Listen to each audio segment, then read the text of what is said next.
This is the end of Part A. Now, look at Part B.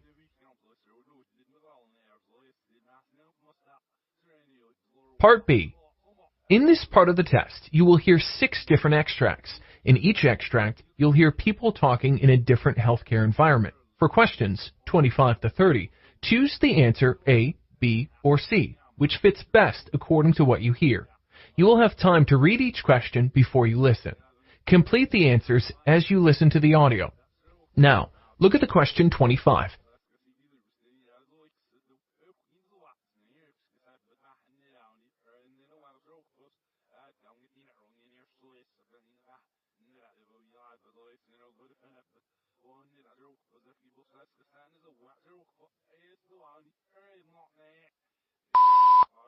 Hello, doctor.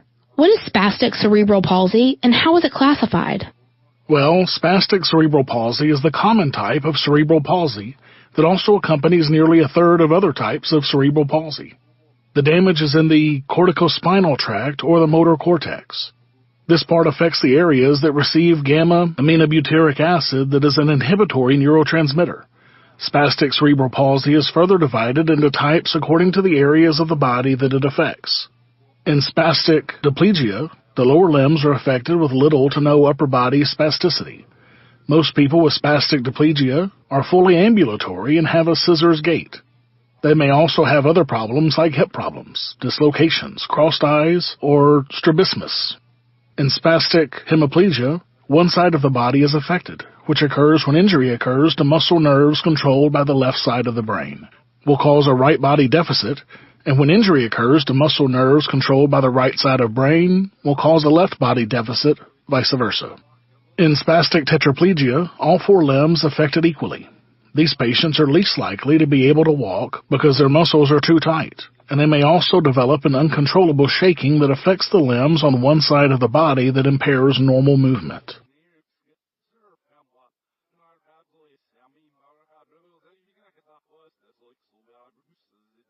Question 26.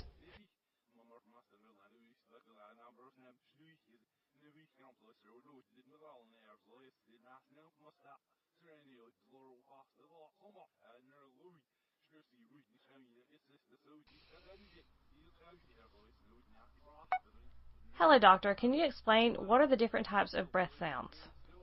Well, there are several distinct types of abnormal breath sounds. Crackles, also called rails, tend to sound like discontinuous clicking. Bubbling or rattling when the person inhales. Crackling breath sounds may sound dry or wet, and physicians might describe them as either coarse or fine.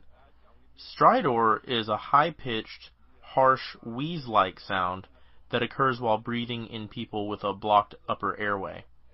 Wheezing noises are high-pitched and persistent that may sound like a breathy whistle. At times, wheezing can be loud enough to hear even without a stethoscope. A short version of a wheeze, called a squawk, occurs during inhalation. Ronchi are persistent, lower-pitched, rough sounds similar to snoring.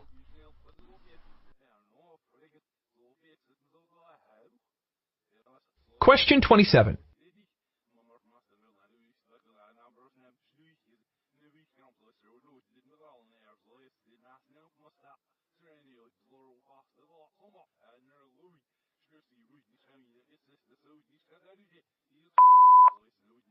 Gallstones are formed due to an imbalance in the composition of bile, resulting in hard stones that are made of pigment or crystallized cholesterol, or a mixture of the two.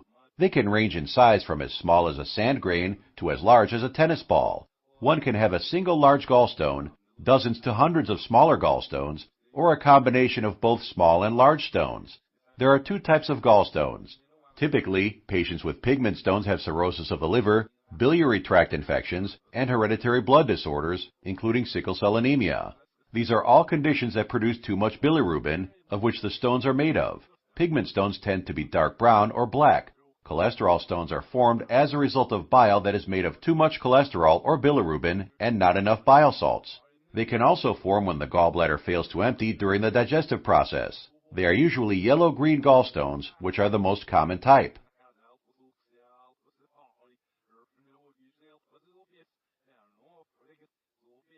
Question 28.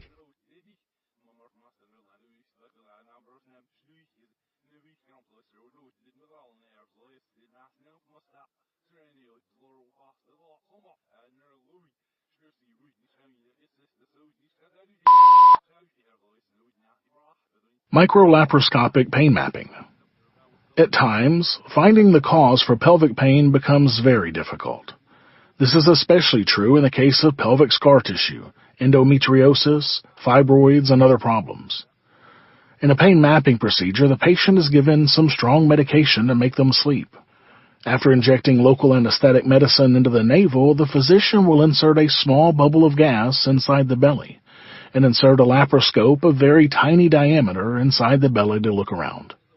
Another small instrument is inserted lower down on the belly and used to touch organs inside after the patient awakens. While touching the internal organs, the patient will denote whether the patient is getting pain when touching specific organs.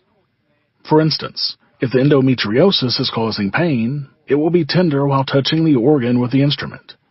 Moreover, when the patient experiences pain on the right side, it is difficult to make out whether the pain is in the ovary or the appendix. Therefore, pain mapping could help figure this out and help the physician pick the exact procedure.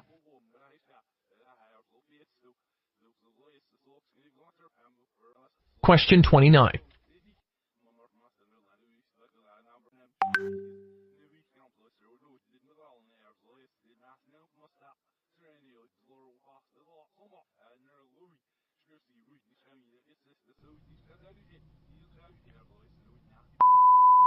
Lupus is a chronic autoimmune disease in which the immune system becomes hyperactive and attacks healthy tissue, resulting in such as inflammation, swelling, and damage to skin, joints, blood, kidneys, the heart, and lungs. Normally, our immune system makes proteins called antibodies to protect and fight against antigens such as bacteria and viruses. However, lupus makes the immune system unable to differentiate between the healthy tissue and antigens, which leads the immune system to direct antibodies against the healthy tissue instead of antigens.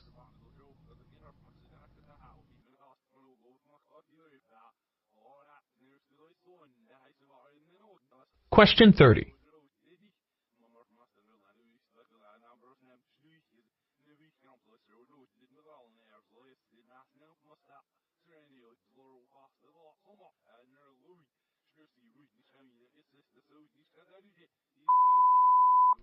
Doctor, what about the new device that will ease breathing difficulty in patients with chronic obstructive pulmonary disease? Decreasing the volume of lungs affected by emphysema or chronic obstructive pulmonary disease actually makes patients with the condition breathe more easily.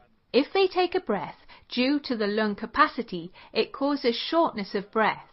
When we take a deep breath in, if it is hard to breathe up there, this is called shortness of breath, which our patients often experience. Therefore, reducing the lung volume significantly improves the quality of life.